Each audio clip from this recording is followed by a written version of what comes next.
and welcome. Today I'm going to make a little dress for the granddaughter. Well, not so little, they grow so fast. Now she's almost 8 years old. We're moving up to the next size in sewing patterns, the 8 to 16 years. So I've bought myself a pattern on eBay. It's a new look, 6360, and I paid $8.87 for it. So the first thing I want to do with my nice new pattern is find the pieces I need for dress B, because that's the one I want to make. And I'm going to trace her size onto greaseproof paper. So if we like this finished dress, as she grows, I'll still be able to make the next size up because I won't have cut into the original pattern sizing.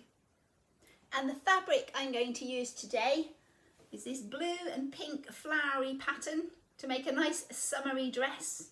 And this is actually fabric from a quilt cover set. It's not been used on a bed, so it is new material. As a quilt cover, it works out very cheap for the yardage or meterage of fabric I can get. So for a first trial of this new pattern, this is going to be perfect. And if we love it, I can make 2 or 3 more dresses in 2 or 3 different pretty materials. That should keep her well kitted out in dresses for the summer. Now to make a traced copy of that pattern. This is about the fiddliest bit. It's finding which pieces you actually want. Massive big sheets of delicate paper.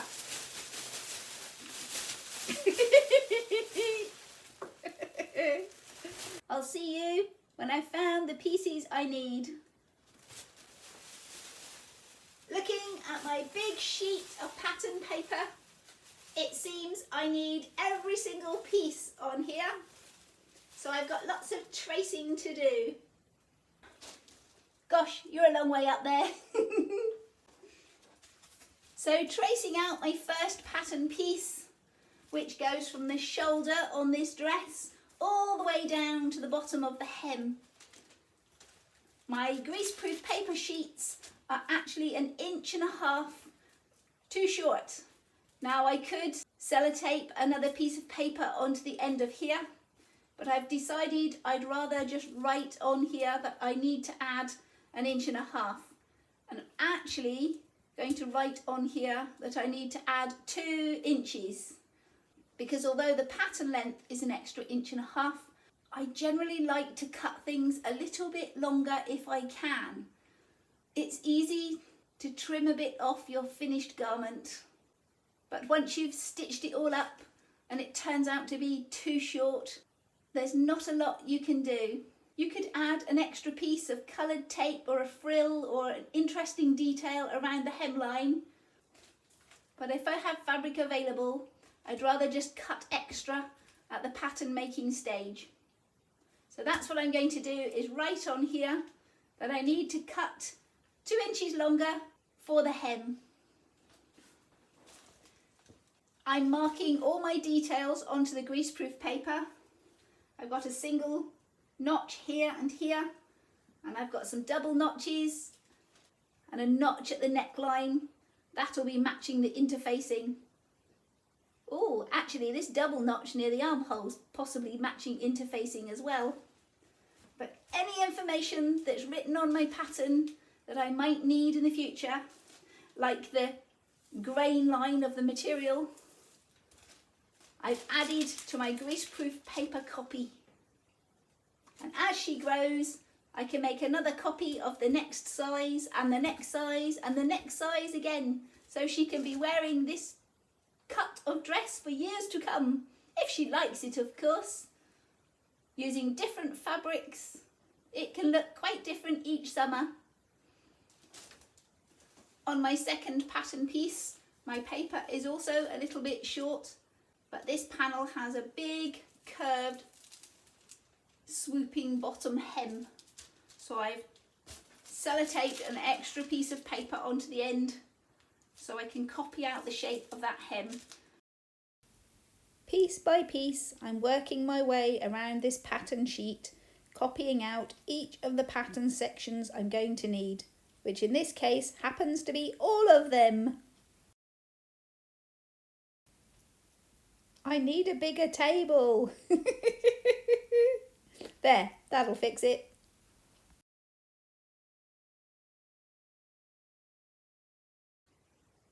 Finally, I have my 8 pattern pieces all drawn out onto greaseproof paper. I can cut the shapes out, ready to pin onto my material. Now I'm not going to use my fabric scissors to cut out this paper. Hello, sellotape. And I don't know why. I've just always been told you should never use your fabric scissors for anything except fabric. So that's what I've always done. I treasure them and treat them with care. Now I do have some bigger scissors elsewhere in the house, but I can't be bothered to go and get them. So I'm going to use my little craft scissors on this. Might take me a minute or two. Right, sellotape, you can move. This is one of the panels I sellotaped the extra bit on the end. So I'm actually going to turn it over and put a line of sellotape on this side of the pattern as well. If I can find the sellotape, there it is.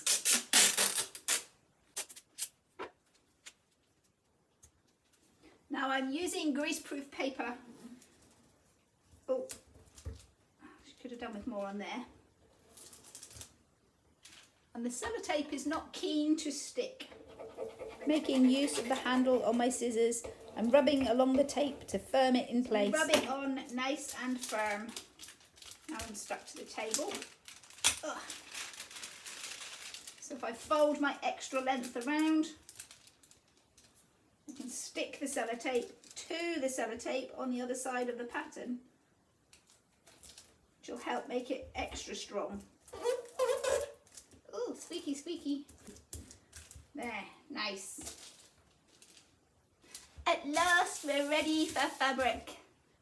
I actually quite like, in fact I very much like, copying and tracing my pattern onto greaseproof paper.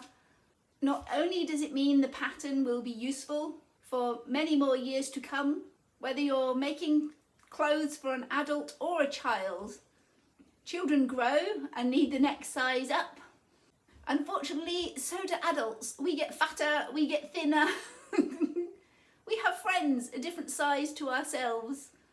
So not cutting into that original pattern is a really useful practice to get into. Also, all that tracing and marking and copying and cutting allows you to familiarise yourself with a new pattern. You get to understand how it's going to be constructed, where its darts and buttonholes and match up notches are. So it's a very useful process. Now, let's pin this on and cut out some fabric. I'm finally all pinned on to my fabric. Woo!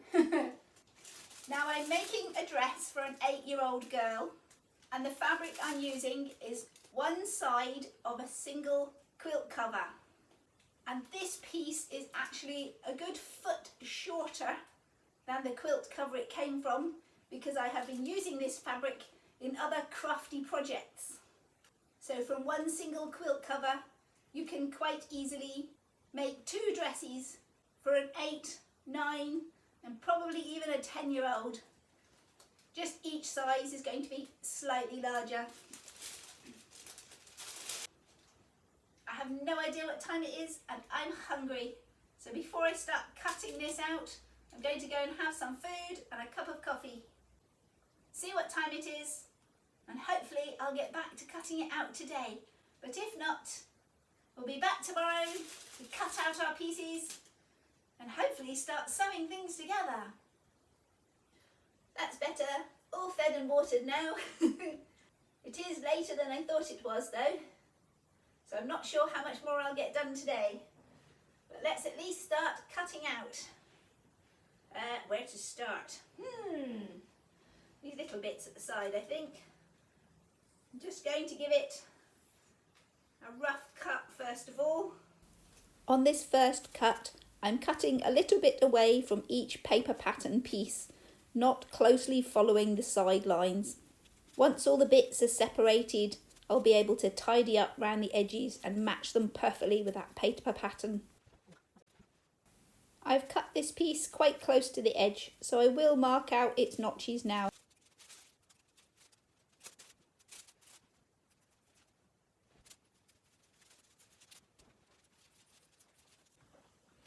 That's better, much more comfortable back up at the table.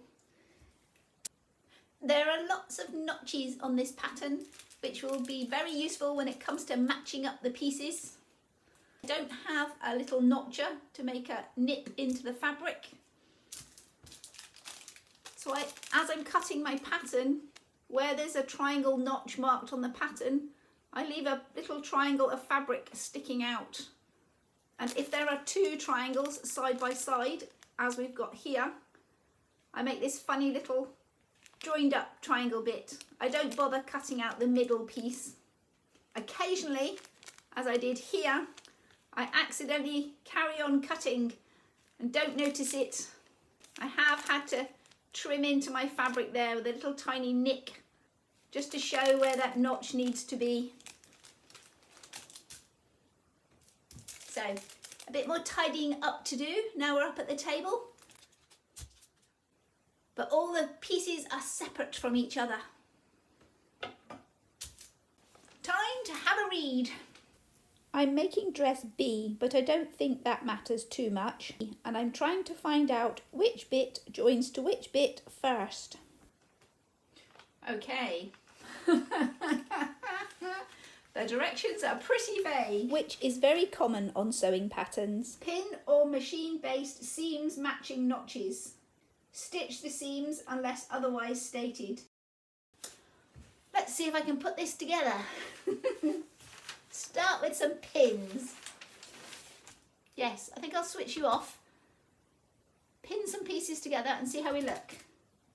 So this is the front panel that was cut on a fold, so it's going to open out here to be a wider piece, and it matches up there. But there's also these big triangles fitting around the bottom of the skirt. So this is where all those notches come in handy. I've got a notch there and a notch here. So this matches up there, which will make this flare out, giving a big swoosh to the skirty bit, but keeping the bodice top nice and comfy and small. So I'll do this on both sides. So there's another one of these. We'll go here, and then the other half of that over there. So that's the front. Let's pin that all together first. Taking off my pattern paper and making use of all those notches to match things together, I fill this dress with pins. First, I add 2 triangles to the bottom half of the centre panel, one on each side. Next, I add a side panel which runs from the shoulder all the way down to the hem, one on each side of the front of this dress.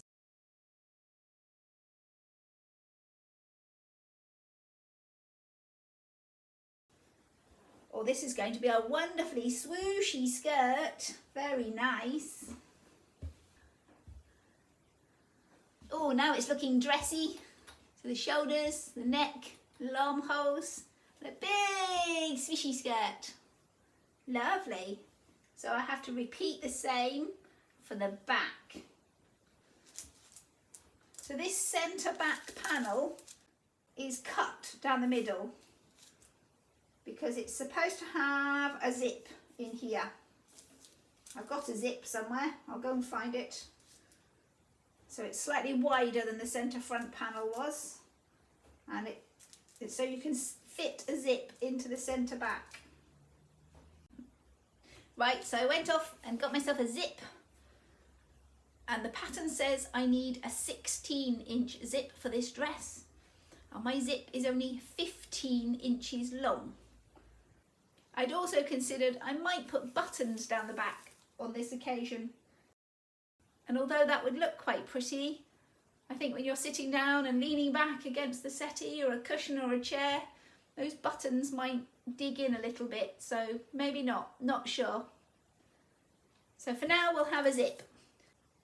So the first thing I need to do with this back panel is run a line of sewing machine stitching down it, joining these two halves together.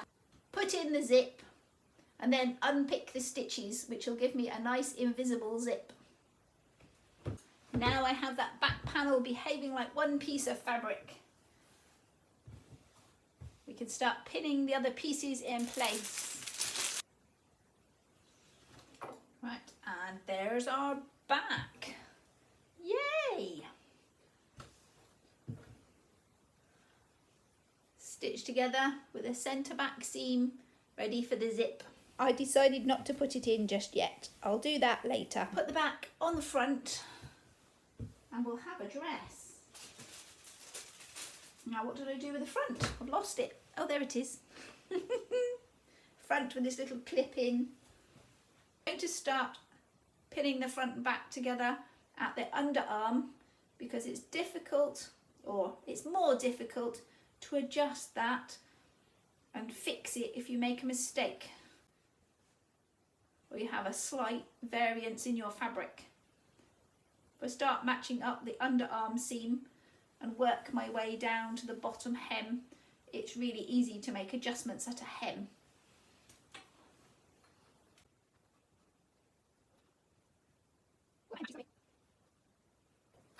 Last pin. All gone. Good job, I have another pin cushion. So I can join up the shoulders. All pinned together. Oh, it looks gorgeous. Right, let's turn it the right way around and take a look. So at the moment we're just pinned together. Go back a little bit. I love this swooshy skirt. It's really nice. Lots of twirling to be had in that one. I want one for me. It's beautiful. I'm really happy with it. We're only pinned at the moment. There's a lot of work to do, but that's the fun work, stitching it all together. I think this is going to be a really versatile pattern. You can easily change the sleeves or give it long sleeves for a winter dress and a heavier fabric, and make all sorts of changes and differences in this little neckline. You can make it a V or a lower scoop round, add a little collar. So all sorts of little changes can make each dress look completely different. I'm loving the skirt. I think that's my favourite bit. All this extra fluff. Woo! Right, that's me for today. I'm not doing any more. I'm going to go and cook some supper. Come back to sewing this tomorrow. Hello up there. Well, I'd finished for the day and switched you off, but decided I couldn't resist and wanted to stitch this together now. It's all going really nicely. So I've got a couple more seams to do, I think. 1, 2. I'm sewing it using my new serger, but you could just as easily do this on a sewing machine. And there's one more. You can hear the pins. Where is it? There it is. So much skirt, can't find it.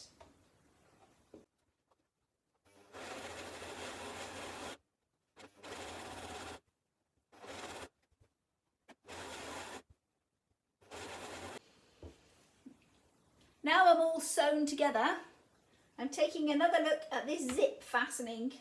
The pattern asks for a 16-inch zip and mine is only 15 inches.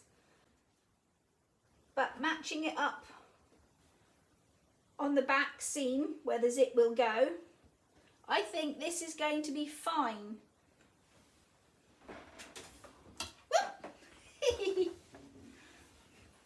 So I'm going to use my 15-inch zip and fit it into this dress. And if she struggles to get into it, or out of it for that matter, I don't know, I'll make some other adjustment or plan. Perhaps I will put buttons in the back. Let's iron it and see how it's looking. No more pins! Yay! It's all stitched up. It's even more flowy and swishy than it was before. Now it hasn't got all those metal pins in it. I did also run a serger stitch along this open inside seam where the zip is going to be attached. So I've just put a little line of serging along each raw edge of fabric. It's made it really neat and tidy and looks lovely. So that's it, flowy dress. I'm going to add the zip in the back and turn up the hem. And then there's not much more I can do until the granddaughter actually tries it on. I think I may need to make an adjustment in the armhole and give this a slightly deeper swoosh, but maybe not. Until she puts it on, I won't know for sure. There is an interfacing panel that I've already cut out for the back and the front that goes inside the dress here and across the back of the shoulders. That'll make this neckline nice and neat and tidy and finish off the inside of the dress prettily. I'm really liking it. It's a lovely pattern. I'm definitely going to use it again. Well, assuming she likes the dress, and I have no reason to think she wouldn't. It has lots of options for future pattern edits that will make it look different. Add a collar, a round collar or a pointy collar. These triangle panels. There's a picture on the front of the pattern where these triangle-y panels have been put in a different colour fabric. I could give it longer sleeves and a heavier fabric, and it can be a winter dress. Perhaps a corduroy would be very nice. So all sorts of options. It's lovely. I want one for me! Yay! I'll be back with you when she's tried it on and I've made any adjustments that need to be made. Well, here we are a couple of days later and I've had my young model try it on. We did decide to lower the front neckline. It fitted her perfectly comfortably, but we just decided we'd like a slightly lower scoop at the front of the neck. Everything else about the dress has been really good. We got away with a 15-inch zip rather than the 16 that the pattern had suggested. And I've added these little cap sleeves. So that's it, finished. Hem turned up, sleeves added. There is an internal yoke that goes all the way around the inside of the collar. So I serged the raw edge on that yoke, stitched it right sides to right side and flipped it into the dress. And I've chosen to do an overstitch around that as well to make sure it always lies nice and flat. I don't know if the pattern suggests I should, but I did it anyway. So there we have it. Well, a lovely little summer cotton dress made from a bedspread. And she loves it, which is the most important thing. So I think we'll be making some more of these. So that's it for today. Bye for now and thank you for joining me. And remember, whatever you're doing, have fun doing it. If you've enjoyed today's video, don't forget to click that like button and let me know. Click subscribe and YouTube will make sure you see my next video. Bye for now and thanks for watching. And don't forget, whatever you're doing, have fun doing it.